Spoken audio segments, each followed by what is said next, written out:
bienvenue à ma capsule de Parlons de. C'est vraiment une capsule de, de sujets vraiment diversifiés. Donc, ça peut aller du plus rigolo au sujet le plus strict ou le plus sérieux. Donc, c'est vraiment, ça dépend vraiment des qualités de sujets que vous m'enverrez en commentaire des sujets que vous voudrez avoir mon avis. Aujourd'hui, Aujourd'hui, à la capsule de Parlons de, je vais vous parler de mon accident. Je vais vous raconter comment ça s'est passé de ce que je me souviens et le processus par la suite. Donc,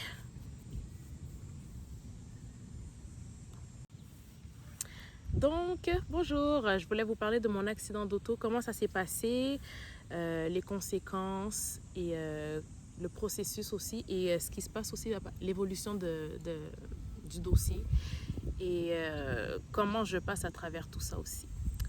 Donc, pour commencer, aujourd'hui, on est quoi? On est le 3 août. Ça va faire presque un mois que j'ai eu mon accident qui s'est passé le 5 juillet 2020. Ce que je trouve drôle, parce qu'il faut que je vous mette en contexte, c'est juste que ces derniers temps, l'année au complet, si on commence depuis le début, c'est sûr que ça a été une année difficile pour tout le monde avec cette histoire du coronavirus et tout. Mais si on remonte plus loin, c'est que moi, personnellement, j'avais vraiment eu beaucoup de difficultés, puis des hauts et des bas. Donc, je m'étais dit que 2020, ça allait être l'année de changement, où ce que je voulais me réaliser en tant que personne, en tant que femme, et accomplir quelque chose, faire quelque chose pour faire la différence.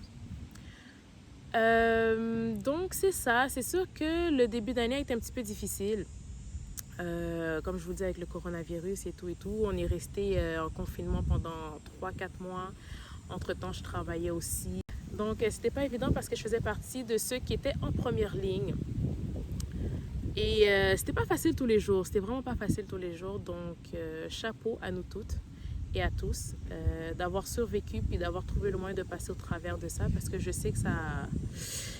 fallait avoir les nerfs d'acier pour pouvoir passer au travers de ça. Entre-temps, je me suis trouvé une raison, pas une raison d'être, mais une raison de... Parce que je me cherchais quelque chose vraiment qui pourrait m'aider à accomplir les desseins que je vois pour mon futur. Donc, j'ai fini par trouver quelque chose qui pouvait m'aider à ça. Et ça, je vous en parlerai un peu plus au niveau d'une autre vidéo. Je vous dis ça globalement en tant que tel. Donc, j'ai fini par trouver un projet, une raison, une entreprise qui pouvait m'aider à accomplir mes projets. Et j'étais vraiment focus dedans. J'étais vraiment focus et ça allait bien. Jusqu'à ce que vraiment, nous, au Québec, je pense que c'est mi-mars, si je ne me trompe pas, que c'est vraiment confinement et tout. Fait que ça a été dur sur les nerfs, ça a été dur sur le moral, ça a été dur sur le corps aussi. Donc, c'est ça.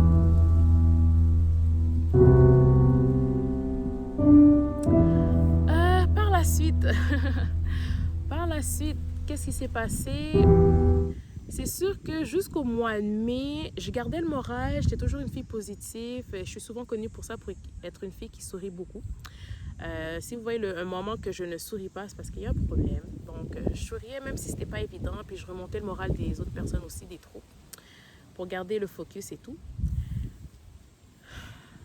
Mai est arrivé, c'était correct. Juin est arrivé, ça commençait à devenir un petit peu problématique. Tu sais, côté personnel, professionnel et tout, ça a été vraiment difficile. Donc, je sais pas, c'est un gros down général. En tout cas, je parle pour ceux qui m'entouraient. Il n'y avait pas seulement moi, mais tout le monde a senti cette vibe de négativité, du moral qui descend. Ça faisait pas de sens, malgré que, pas qu'on le nie en tant que tel, mais qu'on essaie de passer par-dessus ça puis de dire, il faut se garder positif. C'était pas tout le temps évident. Donc, juin, ça a été vraiment un gros down pour tout le monde, pour mon équipe aussi et tout. Et fin juin, j'arrive, j'ai dit, OK, on reprend, on se retrousse les manches et on va de l'avant. Donc, je suis rentrée juillet. Donc, on est rentré. Je suis rentrée au mois de juillet en force. Gros sourire. Chaque jour, je m'étais dit que j'avais une routine. Je me levais le matin, je m'entraînais, je faisais mes méditations, mon yoga chaque matin. et tout. J'ai été partie sur un beat de positivité. Fallait que, tu sais, mes affaires étaient placées, ça se passait normalement. Donc, en ce dimanche 5 juillet 2020, je me lève de bonne heure comme d'habitude. Je suis allée faire mon exercice, je suis allée jogger parce que je suis partie aussi sur un vibe de perte de poids. Ça aussi, je vous raconterai le struggle que je vis avec ça dans une autre vidéo. Donc, j'étais partie faire mon jogging, je suis rentrée, j'ai fait ma petite routine du matin. J'étais de super bonne humeur, tellement de bonne humeur que je commençais à chanter. Il y avait pas plus joyeuse que moi, pour vous dire. Donc, c'est ça. Fait que là, cette journée-là, on avait une réunion avec mes collègues de travail et amis pour travailler notre business et tout. Donc, je pense qu'il était dans les alentours de midi et quelques. Je prends l'auto.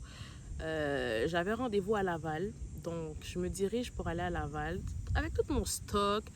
La musique à fond, la caisse dans l'auto. Je suis en train de chanter et tout et tout. La vie est belle.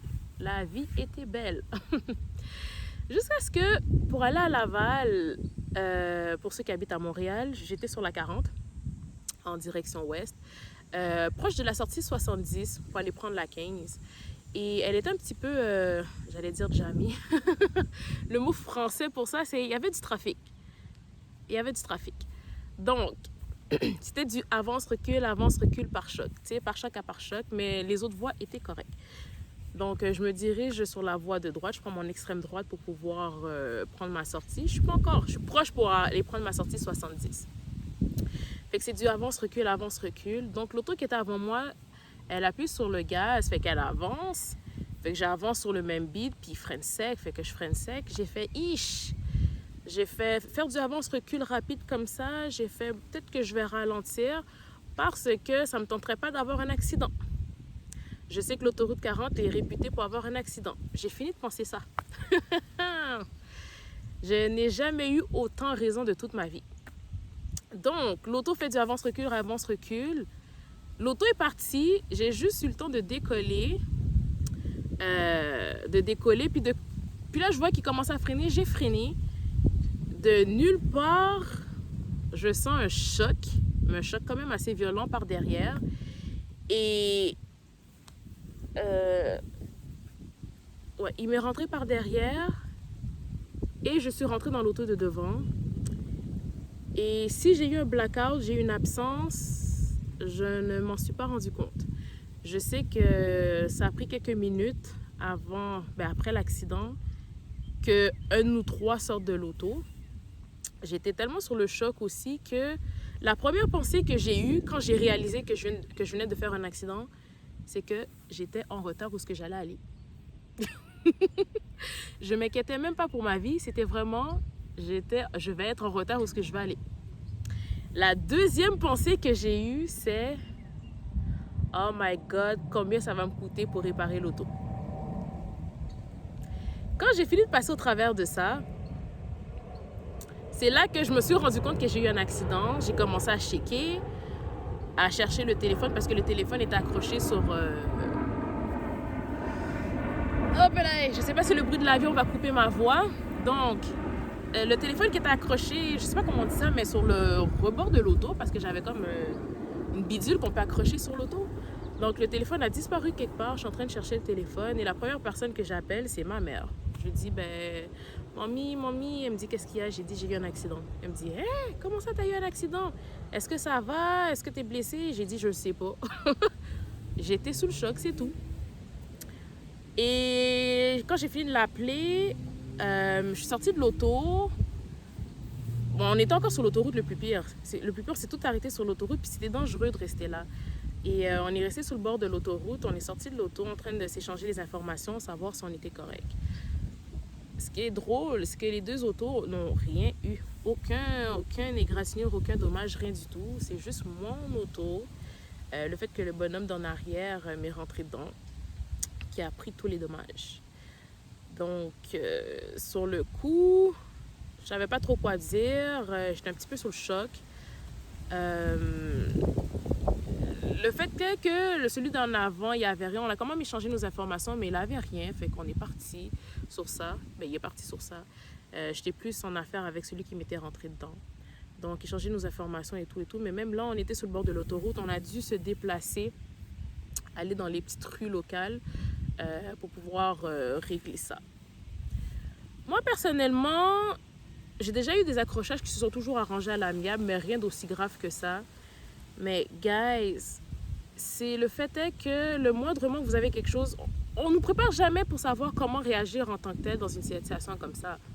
Tu sais, le fait qu'on s'arrange à l'amiable, puis ça finit là, les deux parties s'en vont, puis ils continuent leur petit bonhomme de chemin. Ben, le fait est que mon auto avait quand même un assez gros dégât important matériel. Et je sais pas, personnellement, je trouve qu'on n'est pas assez informé pour ça. Je sais pas si c'est nous qui doivons nous informer ou qu'on nous informe quand on achète une auto ou qu'on prend des cours de conduite. Je trouve que c'est important qu'on nous informe pour savoir comment réagir en tant que tel. C'est sûr que comme je vous dis, avec le choc, l'impact qu'il y a eu un mouvement de avance-recul. En tout cas, je sais que ça m'a secoué. Comme je le dis, si j'ai perdu connaissance, je le sais pas, je m'en suis pas rendu compte. Fait que c'est ça. Le fait est on a commencé par s'échanger nos informations et tout et tout. Le monsieur se sentait tellement mal. Il arrive, il dit que c'était le premier accident qu'il a eu dans sa vie. Je me souviens plus en combien de temps que ça fait longtemps qu'il est au Canada. Il n'y a jamais eu d'accident, même un ticket, il n'a jamais eu. Puis qu'il ne sait pas qu'est-ce qui s'est passé. Pourtant, il me disait qu'il ne textait pas, rien du tout. Je ne sais pas s'il était fatigué, j'en ai aucune idée. Le fait est que l'accident a été fait. Par la suite, c'est de prendre les photos et tout et tout. Fait que là, moi, j'appelle mon assurance pour leur dire que j'ai eu un accident. Ils me demandent si je suis correcte. Fait que là, c'est les formalités d'usage, échanger les informations de l'autre conducteur, savoir c'est quoi les prochaines étapes et tout. La partie que j'ai moins appréciée de l'assurance, pour les besoins de confidentialité, je ne révélerai pas avec quelle assurance que je suis. Même si c'est un dimanche, le fait est qu'on paye quand même assez cher une assurance. Ça devrait être couvert de venir se faire remorquer. On m'a demandé si j'étais correcte pour me débrouiller pour pouvoir me faire remorquer. Et ils m'ont donné l'adresse avec qui ils font affaire pour faire l'évaluation de l'auto. Le fait est que moi, je travaille avec mon téléphone. Mon téléphone est mon outil de travail. J'avais plus d'Internet. Et j'étais sous le choc, j'étais un petit peu mêlée, j'étais un petit peu offusquée, frustrée, tout ce que vous voulez. J'ai fait, mais vous pouvez pas me donner le numéro. Il m'a dit non. C'était à moi de me débrouiller pour trouver un numéro, pour pouvoir me dépêtrer de où ce que j'étais. J'ai fait OK. Rendu là. Sous le choc, j'appelle mon ami, je lui dis, regarde, je viens d'avoir un accident d'auto. Je vais arriver en retard, je sais pas quoi faire. Le fait est qu'elle m'a rassurée, elle dit, ben regarde, prends le temps de respirer, t'es-tu correct, est-ce que ça va et tout. J'ai dit oui, ça va, je suis capable de marcher, ma tête ça va, je pense que je suis correcte. Ce qu'on ne m'a pas dit, c'est qu'après tout accident d'auto, mais comme je vous le dis, on n'a pas toutes les informations, donc est-ce qu'il fallait qu'on appelle la police? Est-ce qu'il aurait fallu que j'aille à l'hôpital sur le coup? Sur le coup, j'étais correcte comme je l'ai dit. Donc, quoi faire de plus? C'est le fait de gérer tout ça post-accident qui m'a énervée. En tout cas, je trouve que j'avais pas assez de ressources, rien. Le fait de me débrouiller tout seul, je trouvais ça juste plate. Fait que c'est d'appeler un remorqueur, une remorqueuse, un towing, pour venir me remorquer. Mais moi, comme j'étais partie sur la vibe de travail, j'appelle mon frère. Mon frère qui m'a appelé, parce que ma mère lui avait dit que j'ai eu un accident, qui m'appelle, il dit, est-ce que t'es correct, tu veux que je vienne te chercher? Il est venu me chercher, il est allé me porter où est-ce que j'avais besoin d'aller. Moi, j'étais partie sur la vibe de travail, j'arrive, j'ai dit, mais peut-être qu'il y avait un message à comprendre là-dedans. C'est comme ça que je l'ai vu. C'est pour ça que j'ai pas plus capoté qu'autre chose. Donc, les filles étaient un petit peu étonnées de me voir quand je suis arrivée. Mais tu t'es malade, tu viens d'avoir un accident, puis tu viens quand même. J'ai dit, regardez, les filles, je suis correcte, je pense que ça va aller. Je suis un petit peu secouée, mais ça va. Fait qu'on est là pour travailler, travaillons. Plus la journée passe, plus je me sentais un petit peu fatiguée, mais c'est correct. À la fin de la journée, quand j'ai fini par rentrer chez moi, On m'a... Je sais pas.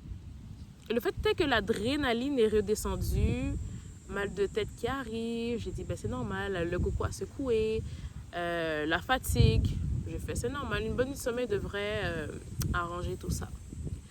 Et c'est là que les ennuis ont commencé, dans le sens que le lendemain, j'étais juste un petit peu confuse. Confuse dans le sens que, vous savez, quand vous faites un café, vous savez que vous devez mettre du lait dedans, vous allez ouvrir le frigo, vous ne savez pas ce que vous cherchez. Ok. C'est un exemple que je donne. Parce que, qu'est-ce que je buvais ce matin-là? En tout cas, je m'étais préparé quelque chose à boire, je devais le brasser avec une cuillère. J'étais partie pour aller chercher la cuillère, je prends la cuillère, je regarde la cuillère, comme si que je ne savais pas c'était quoi. J'ai dit, j'ai pas besoin de cuillère, je l'ai déposée. Je retourne proche de ma tasse, mais j'ai fait, ben voyons, j'ai besoin d'une cuillère. Entre-temps, j'avais pris quelque chose que j'ai déchiré pour le mettre dans mon eau. Je m'en vais chercher la cuillère, je jette la cuillère avec le papier dans la poubelle et je retourne proche de la tasse. Vous voyez, c'est ce genre de confusion-là. J'ai fait, ça a été un petit peu comme ça un peu toute la journée, ce lundi-là. J'ai fait, ok. J'ai dit, peut-être ça secouait fort, mais ça m'a pas plus mis la puce à l'oreille. J'ai dit, ça devrait se rétablir. C'est le lendemain, le mardi, je me lève pour aller faire mon jogging et tout, ma petite routine du matin. J'ai juste mis mes 2 pieds dehors. J'ai juste mis mes pieds dehors et je commence à marcher.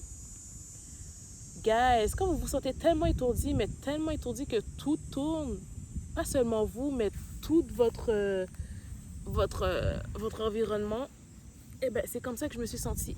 Que tout tournait. Et j'arrive, j'ai fait, hey boy! Donc, je suis rentrée chez moi, je me suis allongée sur mon lit. Et plus je commençais à penser, plus ça m'énervait, plus je m'irritais. Et le fait est que ma mère aussi est venue me voir, j'arrive, je lui dis, ben regarde, je me sens pas trop bien, je sais pas qu'est-ce que j'ai, et tout et tout. Et j'ai commencé à avoir de la difficulté à parler aussi. Donc ça a commencé à me faire peur. J'ai dit, ben peut-être que je fais une commotion cérébrale. Donc j'appelle mon médecin de famille pour pouvoir prendre rendez-vous et aller me faire évaluer. Là encore aussi, j'ai pas été satisfaite du service. On voulait me donner rendez-vous jusqu'à samedi. J'ai dit, regardez, ça fait 2 jours post-accident. Je commence à avoir des symptômes. Je pense que je fais une commotion cérébrale. Donc, elle m'a donné rendez-vous la journée même. Elle m'a rappelé pour donner rendez-vous avec le docteur de garde parce que mon docteur,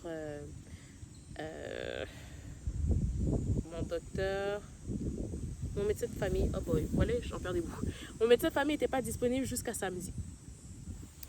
Ouf! J'essaie de faire ça vite, on est rendu à combien de minutes? 20 minutes. Ok. Donc, fait que là, je me présente à la clinique, je me fais évaluer par le médecin. Je pense que j'ai attendu un bon 20 minutes avant de passer. Et j'ai même pas fait 5 minutes dans le bureau. J'ai pas fait 5 minutes dans le bureau. C'est tourne la tête, gauche, droite, monte sur mon doigt. Ok, on te donne un billet d'arrêt d'une semaine. Les symptômes devraient s'estomper dans les prochains jours. Si tu as des symptômes aggravants tels que tac, tac, tac, tac, tac, tu te présentes à l'urgence. J'ai fait, c'est tout. Il me fait, ouais, c'est léger. Ton TCC est léger. Ton trauma crânien cérébral est léger. J'ai fait, ah. J'ai fait, ok. Et j'ai pris la peine de lui demander. C'est la première fois que j'ai un accident d'auto avec un tel impact où ce que je dois venir voir un médecin. Je ne connais pas les procédures à suivre. Y a-t-il quelque chose que je dois savoir, que je dois faire en attendant que... Non, non, non, tout est beau, tu peux rentrer chez toi. Comme je te dis, si tu as des symptômes aggravants, tu te présentes à l'urgence. On me donne ma prescription, les papiers de conseil de suivi post-TCC, popo, je retourne chez moi. Entre-temps, il y a du monde qui savent que j'ai eu un accident, mais t'es-tu correct? T'es-tu allé voir un médecin? Ils t'ont-tu rempli le papier de la SAC? On parlait de plein d'affaires que je connaissais pas. Je suis comme, de quoi tu me parles? Ben oui, le médecin que tu as vu, est-ce qu'il t'a rempli un papier à la SAC que tu dois envoyer à la SAC? Est-ce que tu as pu contacter la SAC et tout et tout? Ouf! C'est là qu'a commencé le calvaire, guys. J'ai fait, ah ouais? J'ai dû rappeler à la clinique, lui dire, est-ce que vous avez rempli le papier de la SAC? La réceptionniste me dit, est-ce que vous lui avez précisé que c'était un accident d'auto? Sérieux, je me suis présentée pour soi. Tu sais-tu que c'est un accident d'auto? Bref, elle dit, OK, je vais le faire signaler au médecin pour qu'il signe le papier, pour qu'il l'envoie à la SAC. Moi, de mon côté, j'essaie de rejoindre la SAC. Je tombe sur un numéro, c'est écrit appelant occupé, fait que j'arrivais jamais à trouver la ligne. Pendant toute la semaine, j'essaie de joindre la ligne, je trouve pas. J'essaie de me présenter là-bas, c'est sur rendez-vous, puis les line-up de la mort sont des line-up de la mort sous un soleil ardent à 35-40 degrés dehors. Et moi, dans tout ça, j'ai mal à la tête et j'ai un niveau de stress que j'ai pas besoin de vivre, que je suis en train de vivre en ce moment. C'est de contacter le travail, c'est la première fois que ça m'arrive, à qui j'envoie le papier, qui j'avertis, il n'y a personne qui me dit rien, je connais pas les informations. Fait que là, c'est d'appeler à gauche, à droite, non, attendez la ligne, on vous transfère, si, ça, nanana, nanana. Oh my God, l'enfer! Et dans tout ça, où est-ce que j'ai eu de la ressource? Rien. Fait que je fais pas cette vidéo-là pour me plaindre, je fais cette vidéo pour raconter mon histoire, puis de savoir au moins c'est quoi les procédures à suivre. Oh my God, un écureuil! OK? Savoir les procédures à suivre. Donc, après tout ça, j'ai finalement réussi à trouver quelqu'un à la SAC. On me dit que tu dois remplir une réclamation en ligne.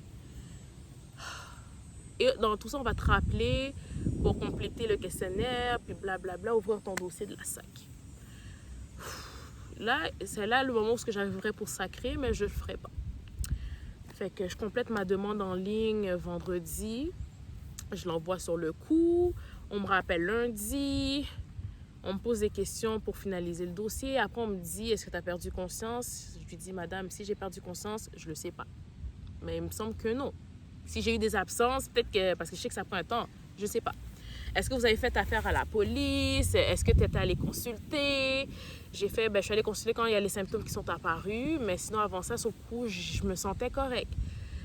Se faire répondre, là, le fait il n'y a pas de dossier de police, le fait que tu n'es pas allé consulter, le TCC, c'est un petit peu difficile à évaluer. Je ne sais pas si ton dossier...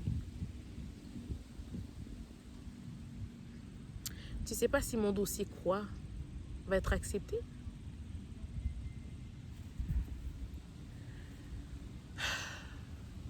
La frustration qui est montée. Oh my God. Je ne peux pas vous dire le calvaire que j'ai vécu jusqu'à présent. Mon dossier est encore en suspens. J'ai aucune idée. Donc, je suis en arrêt de travail. Je ne travaille pas. Je travaille de la maison. That's why you need to have un plan B. Pourquoi vous devez avoir un plan B, les amis? Ça aussi, je ferai une autre vidéo par-dessus ça. Je ferai une autre vidéo par rapport à ça, mais il est important d'avoir un plan B dans la vie. Donc, tout ça pour dire que je reste à la maison, sans salaire. OK, même là encore, c'était compliqué parce qu'il me disait ce qu'on peut faire en attendant d'avoir une réponse de votre dossier, on peut faire une entente pour vous donner un salaire parce que nous savons que vous avez des factures à payer. Puis cet argent-là, vous devez le rembourser par la suite. Là, qu'est-ce que vous voulez dire à ça? Quand vous ne connaissez pas vos droits, vous pouvez avaler n'importe quelle bouchette dans la main de tout le monde. Hein? Fait que là, c'est de prendre des renseignements, courir à gauche, courir à droite. Entre-temps, j'ai eu des rendez-vous médicaux aussi. Je trouvais que mes symptômes empiraient. Dans le sens que je suis toujours confuse, mes maux de tête sont toujours présents, tout dépendamment du moment de la journée. Je peux pas sortir dehors sans avoir quelque chose de protection sur ma tête. C'est pour ça que vous me voyez avec le chapeau là en ce moment. C'est pour ça que vous me voyez avec le chapeau en ce moment sur la tête. Je peux pas sortir sans chapeau sous le soleil. Même là, ça me tentait d'être un petit peu fancy puis de parler dehors, donc je me suis mis à l'ombre pour pouvoir parler, mais le fait est que le soleil tape directement sur ma tête, ça me fatigue et ça me donne le goût de dormir. Trouble d'élocution, c'est parce que vous savez pas combien de fois que j'aurais effacé, répété, coupé des morceaux pour pouvoir faire cette vidéo-là. Trouble de mémoire, trouble de concentration. Je peux commencer 10 000 choses que je vais jamais terminer. J'arrive pas à focus, j'arrive pas à me concentrer. La fatigue, je suis toujours fatiguée. Juste pour vous dire que j'étais sortie pour filmer cette vidéo-là dans un autre parc. Et je suis restée dans l'auto 5 minutes pour lire un livre. Parce que j'ai pas eu le temps de le faire ce matin, fait que je voulais juste lire pour pouvoir me mettre dans le bain. Faire un petit peu de développement personnel. J'ai pas ça. Je me suis réveillée 35 minutes plus tard dans l'auto, je dormais, je bavais même, je bavais. Donc, juste pour vous dire à quel point que c'est pas évident d'avoir un trauma crânien. Et le fait est que le monde pense que vous fakez ou que c'est pas grave, que ça devrait se résorber dans X jours. Non, t'es pas dans ma tête, t'es pas dans mon corps. C'est pas ce que je suis en train de vivre en ce moment. Et le fait est que ça va faire un mois. Je sais qu'on m'a dit que ça prend du temps, puis les symptômes et tout et tout. J'étais une fille super active. Je suis une fille qui aime lire. Je suis une fille qui aimait ça se brancher sur Netflix. Je suis une fille qui s'entraînait. Le fait est que tu mets tout ça à off pour pouvoir reposer la tête, c'est pas évident. Moi, ne rien faire, c'est quand je peux dire en dépression, puis que tu veux rien faire. Mais de là à dire rien faire, puis c'est normal. C'est normal que c'est toute une... je peux dire une stratégie d'adaptation. C'est une adaptation, quoi. Tu sais, le fait de passer à je suis super occupée à je le suis moins, c'est pas évident.